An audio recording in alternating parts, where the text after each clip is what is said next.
Alright, y'all, welcome back to the Turtle Man channel. I'm going to drop a little knowledge today.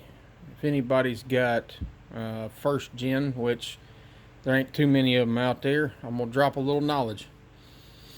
So, vacuum pump and power steering pump. I had said in the previous video that I was waiting on a seal kit. I called them today.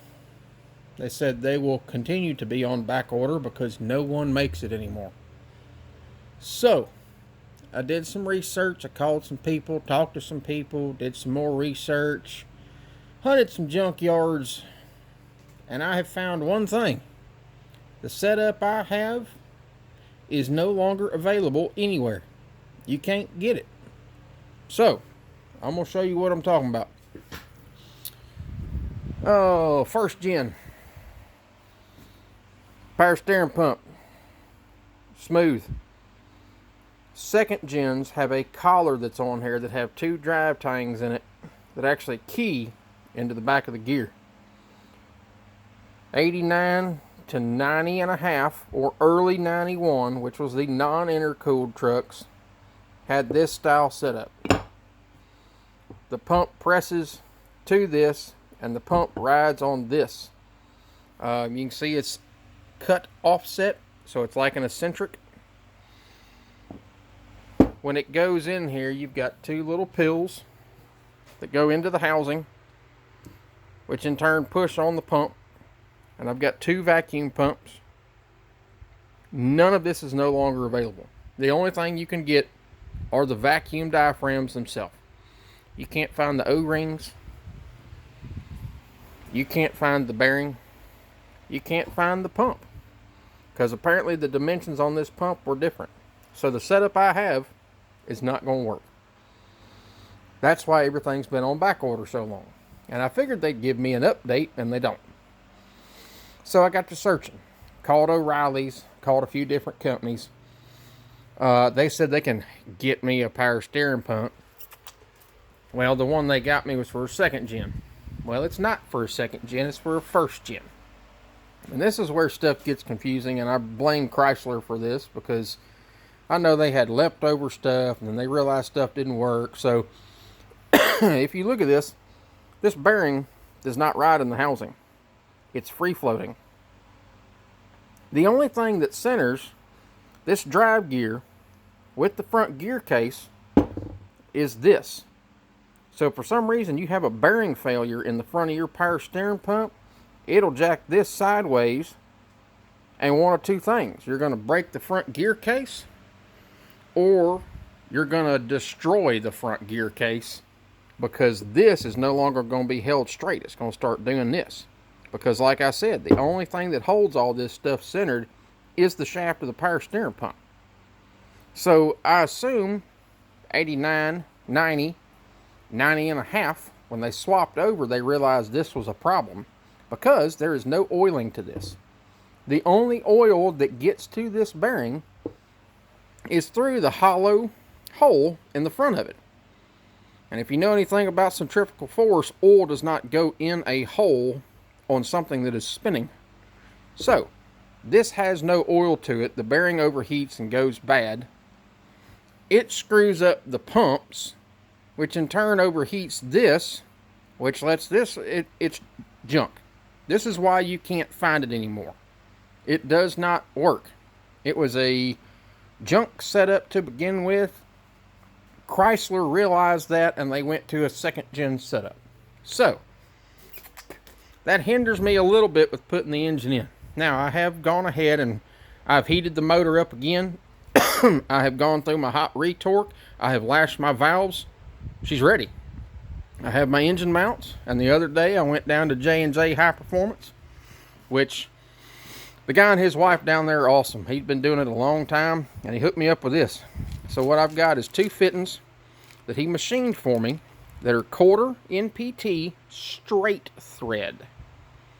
The gear case on the 727 body transmissions is not pipe thread. It is a straight cut quarter NPT.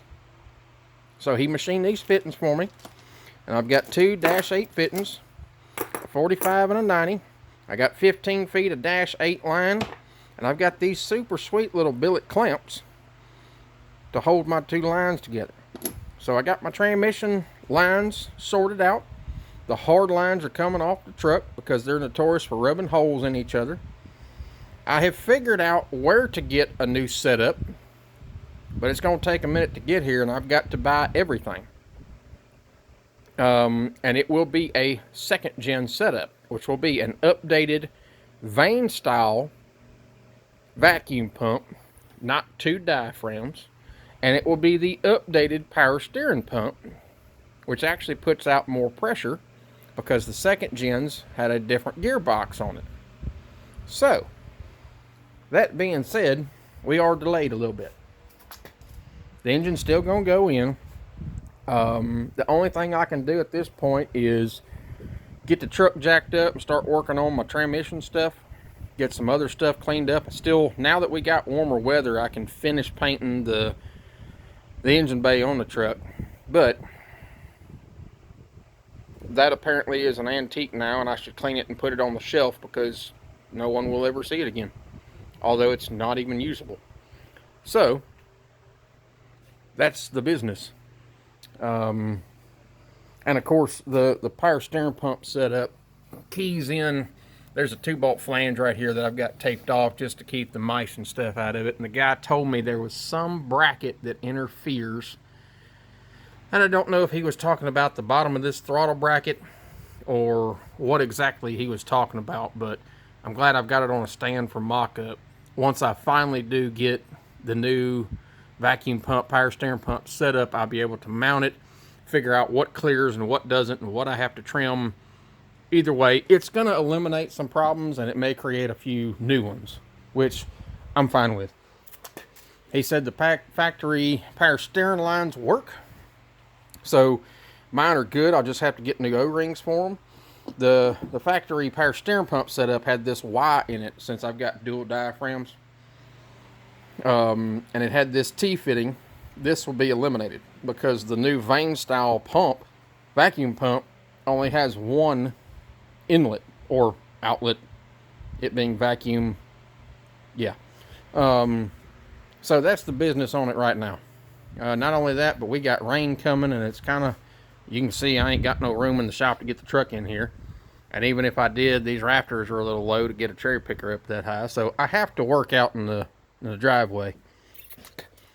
So that's a little Cummins update. I've basically got the motor broke in. I have it run it as long as I want, but when I fire it up, I run it high idle to get enough oil slinging to help break the camshaft in, but I don't have any set up for the radiator, so I can't run it 20 minutes on end. But the oil that's in it has a ton of zinc in it because I pour extra zinc in all my oil, so it's got a ton of zinc in it. But that's the update on it. It's amazing how nobody has any information on this stuff. You call companies like, yeah, we can get that. Well, no, you can't because you don't know what you're talking about. And I was talking to a guy today that's up near Tellico. He's in East Tennessee, somewhere near Bristol. And I said, do your auto parts places, do they get fired from Sonic and then come work at AutoZone? He goes, oh, yeah. I said, okay, I understand where you're coming from, too, and you know my predicament as well. So, congratulations to the auto parts stores. Great employees. Not to say there aren't a few good ones out there, but all they got to go off is what's on the computer. Anyway, I'm tired of talking. That's the update on everything. Maybe one of these days this engine will get put in, but I want to make sure it's right. And it's so much nicer having this thing right here than it is having to bend over in a truck and look at stuff from underneath and from the side and yeah. So I'm supposed to call the guy back on Friday and see about getting a vacuum pump, power steering pump set up. He said I should be able to reuse my factory hardware, as in the ones that hold it to the front cover, the studs that are on the power steering pump to hold the two units together. Of course, I will have to replumb vacuum lines, but that's whatever. Anyway, enough talking. I did pick up a little goodie the other day, too. That'll help out. They say we got rain coming. It's supposed to have been raining all day. I ain't seen nothing, so I'm gonna get the lawnmower out, do a little maintenance in the dog pens, get some stuff trimmed up over there. But as for now, I got a few things to do. I did get a windshield put in the Ranger, and I asked the guy to leave the molding off of it so I can repaint it. The black is coming off of it, and well, chrome don't get you home, so we're gonna make it black again. And I found stuff to replace this for 50 bucks, but it's plastic. And this is still the original aluminum, so I'm gonna refinish it, repaint it, get it put back on the truck, so that'll all be done. I got a new part from my jack. Thanks to my Snap-on guy for helping me out. I have an original made in USA Snap-on jack.